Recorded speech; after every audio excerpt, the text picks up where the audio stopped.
Today, on How It's Made. Kitchen knives, the product of cutting-edge technology. Mannequins, how it's made for dummies. Socks, the manufacturing process step by step. And hypodermic needles, time to inject some seriousness into this show.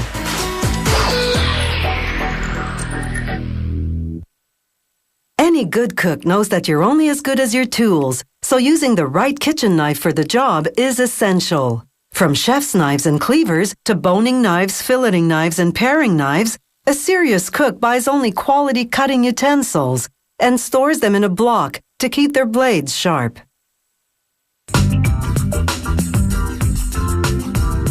Today's blades are truly a cut above the stone tools that cavemen used. Knife making is now a science, producing tools that really give you that edge in the kitchen. First, they roll out steel by the sheet from a big coil. Then, this machine called a press cuts out the blades with a punch. And it really does pack a punch. It brings 110 tons of pressure to bear in order to make these steel cutouts.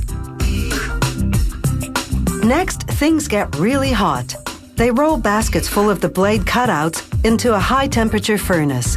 The blades bake at 843 degrees Celsius for 2 hours. This hardens the steel.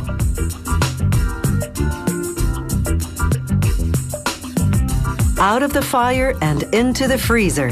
The blades chill out at sub-zero temperatures, minus 49 degrees Celsius, for 2 hours. This freezer is cooled by liquid nitrogen.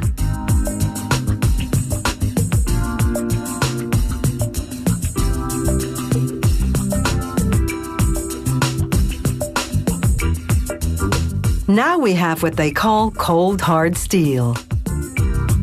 Next, they douse each blade with water while a belt grinder smooths the back of the blade and sparks fly. Continuous water keeps the steel cool and hard while a sander smooths the back of the blade.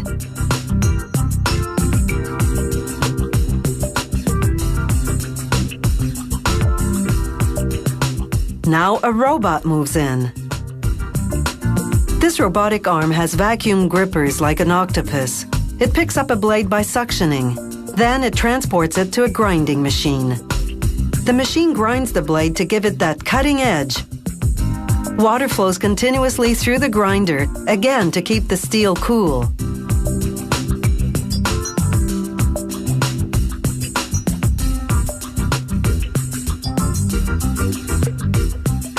The robot keeps everything moving, putting a paring blade through the grinder every 12 seconds.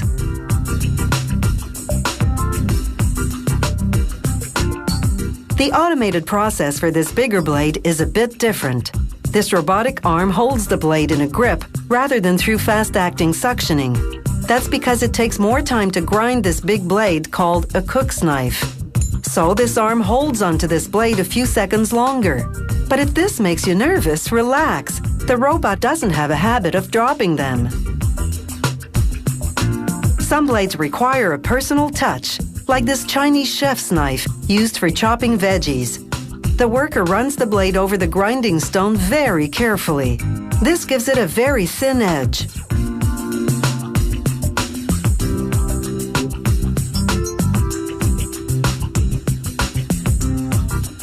Then a laser burns the brand name onto the side of the blade.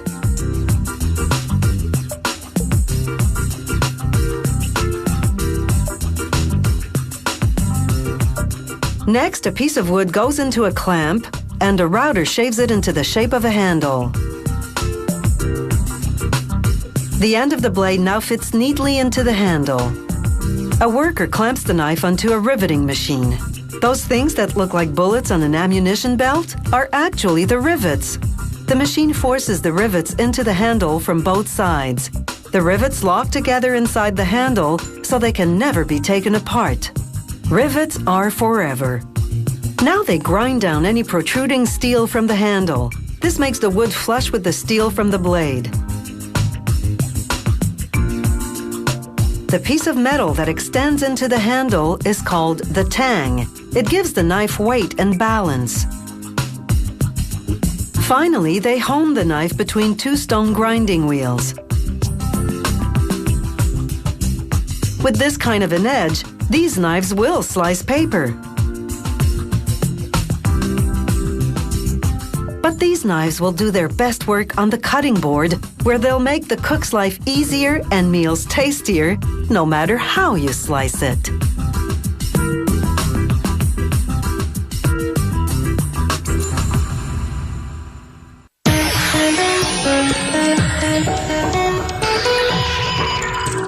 They strike alluring poses in store windows, motionless models flaunting the latest fashions. For clothing retailers, mannequins are a vital sales tool. They come in fixed or flexible versions, the body's realistic or abstract, and they can be made out of a range of materials from wood to fiberglass. Meet Lady Swing and Mr. X. Not flesh and bone, but polyurethane foam. These fully flexible fashion figures start out as humongous blocks of soft polyurethane foam. Using a bandsaw, workers divide them into smaller blocks about the size of a large refrigerator. A worker creates a pressed wood mold using both a grinder and a sander to soften the inside. She applies a layer of putty over rough or damaged areas. This will harden and prevent the foam from clinging. She'll make separate molds for the arms, legs, and head and torso. A 1 square meter slab of foam goes on top of the mold. Then a slab of harder foam called a pattern on top of that. The foam layers in wood mold now go through what's called a pressure cutting machine. Pressure forces the slabs together while a thin blade slices the excess foam away. Exactly how much pressure the machine applies is a closely guarded trade secret. The foam arms pop right out on the other side.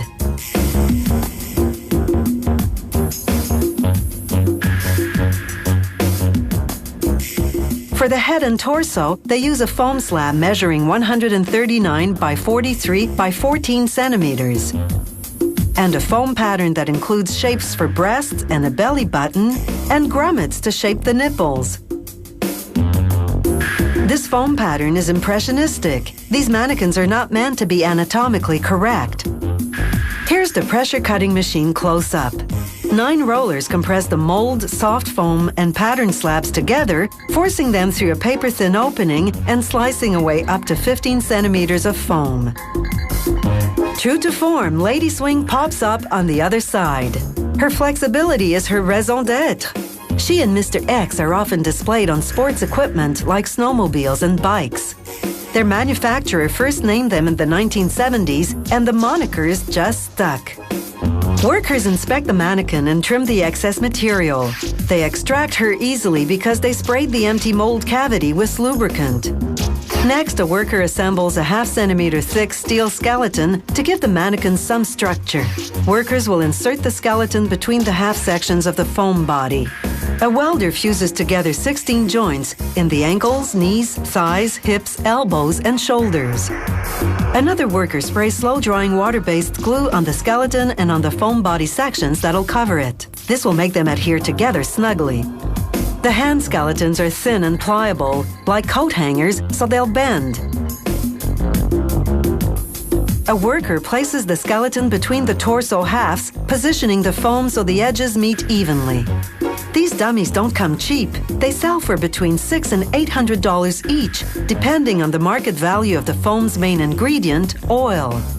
Still, that's a bargain compared to their more realistic-looking, but much less flexible, fiberglass cousins. They cost up to $2,000 each.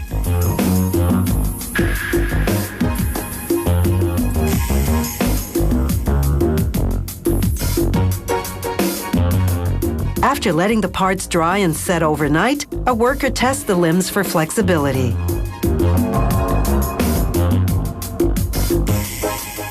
She joins together the lower leg portions. The skeleton protrudes at the heel so it can be secured to the floor when the dummy goes on display. Now here's a scene worthy of a horror movie. Using an electric carving knife, a worker slices off 6 centimeters from the front of the head. Ouch! She glues on a hollow face mask made of plastic using solvent-based glue for an extra strong bond. Next, they spray the mannequin with flesh-colored water-based glue. They sprinkle it with fine powder made of tiny cloth particles. This is called flocking. It takes 12 hours to dry and gives the mannequin a protective, fire-retardant skin. This factory's flocking comes in 18 different colors, from a variety of skin tones to several vibrant colors. Before Lady Swing makes her debut, a makeup session. Powder blush to color her lips and cheeks, and water-based paint on her eyes, lashes, and brows. They add a wig and voila! She's ready for her date with Mr. X.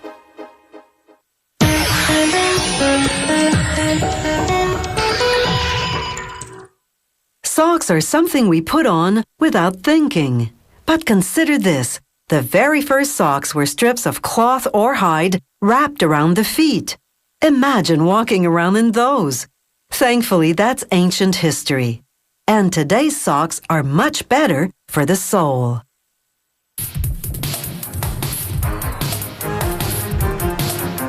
With so many styles and fibers for socks these days, it's no problem putting your best foot forward. But you have to step into this room of knitting machines to truly understand what a science sock making has become. Here's a machine with the top open so we can get a view of the knitting action. An automated whirling cylinder pulls yarn from spools through holes in metal spokes.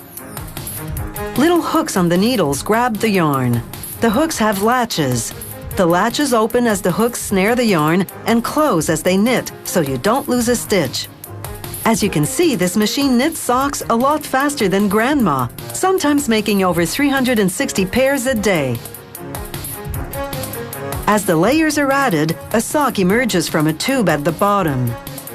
This knitting machine is fully computerized. It automatically switches to a different color of yarn to make a stripe or a company logo.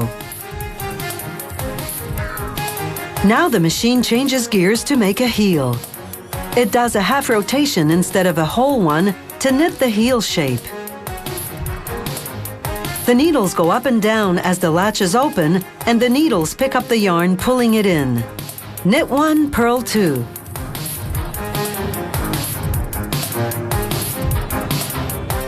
Here it is in slow motion. This is about the speed at which a human could knit, but this machine normally runs at a speed of over 200 revolutions a minute. A tension mechanism moves back and forth, keeping the yarn from going slack and getting tangled. Now a sock shoots out of a vacuum tube, and a worker turns it inside out. She sews the toe closed and cuts off the extra fabric. Then she turns the sock right side out again, and it's sucked up by the vacuum. Next, the vacuum tube deposits the sock into a bin. The trapdoor on the end of the tube ensures that vacuum pressure isn't lost. But there's more than one way to close a sock toe, a more automated way. A worker slides the sock between two metal plates. Pressure holds them in place. Then a motorized conveyor system transports the sock to a sewing head. A blade cuts off excess fabric, and a needle goes up and down like an oil rig, stitching one row and then another as reinforcement.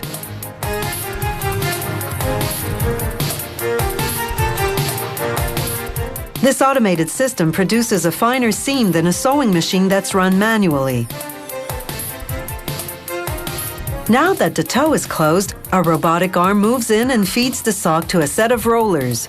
A blade pushes the sock down while the rollers turn the sock right side out.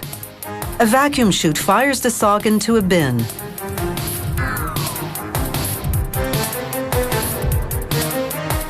Then it's on to the rotary dyeing machine. He loads 1,800 pairs or more depending on the size of the dyeing machine. The socks toss around in a bath of dyes, chemicals, and softeners. For athletic socks, they add antimicrobial treatment to the mix. It will help prevent fungus or bacteria that cause foot odor. Now they slide the sock onto a foot form made of polished aluminum that won't cause snags. The aluminum leg forms stretch the socks to the prescribed size as they travel down a conveyor belt into a boarding machine. The boarding machine is like a gigantic iron, and the heat seals the stretch in the nylon so the sock stays that size. Once out, a robotic arm grips the sock and pulls it off the aluminum form. It's called a stripper. Then, an automated rack with protruding pins collects the socks.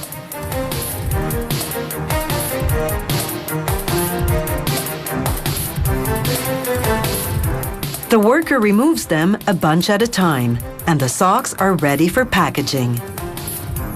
And then, all you have to do is pull up your socks.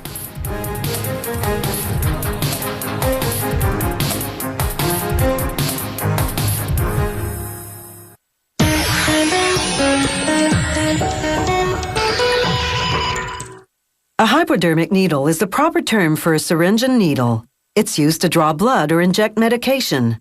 This indispensable tool was invented back in 1853, but it wasn't until 1954 that mass-produced disposable syringes came on the market, developed for the vast immunization campaign against polio.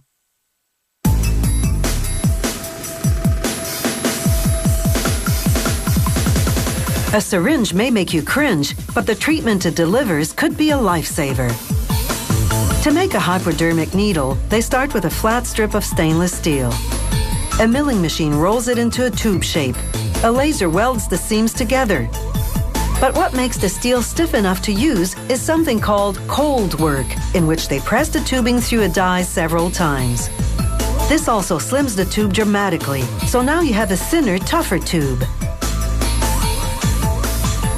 It takes about a couple of days to turn the stainless steel strip into a tube with needle potential.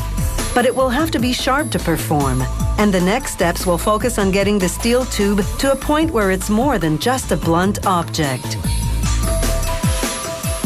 An electrically powered blade scores the walls of the tubes as rubber pads bear down and roll.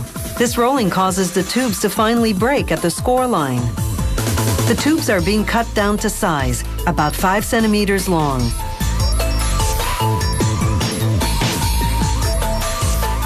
The tubes fall into a bin, a tangled mess. The bin, driven by air pressure, agitates, and this shaking motion straightens them out. An operator bundles them together with a plastic band, but removes a few to check the specs. This micrometer uses laser light to measure the outside diameter. The tube is supposed to be 2 millimeters, and it's right on. Next, a mechanically driven drum rolls super adhesive tape onto the tubes. The tape will hold the tubes in place as more work is done on them. They razor cut 12 centimeter strips of the tape tubes so that there are about 100 tubes per strip. Then they spray aluminum oxide on the ends of the tubes. This roughs them up so that the surface will be easier to work with. Now they place the strips of tubes into the grinding fixture, and then they snap it shut. Coolant flushes over the tube tips as the fixture moves across a grinding wheel. The wheel grinds through the tops of the tubes, shaping them into a rough point. This is only the first grind, so it's not yet needle sharp.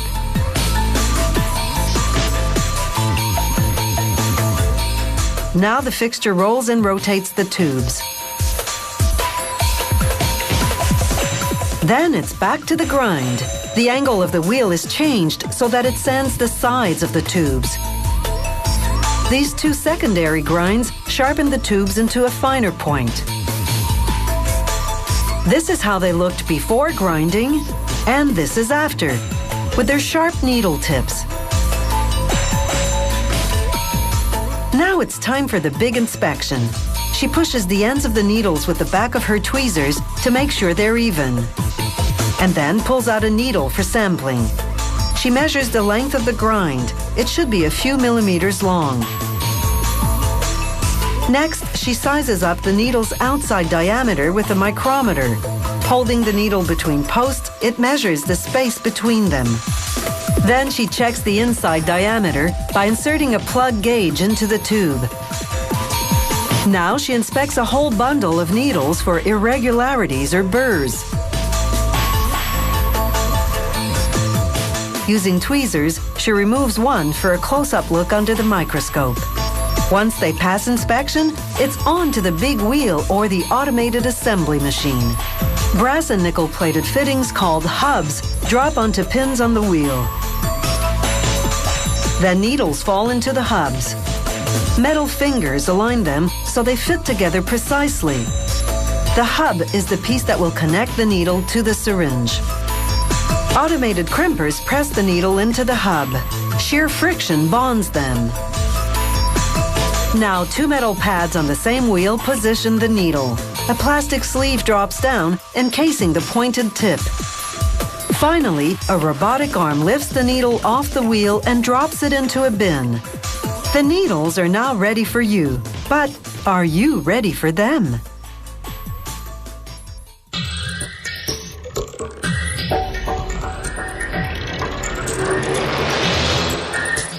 If you have any comments about the show, or if you'd like to suggest topics for future shows, drop us a line at www.howitismade.net.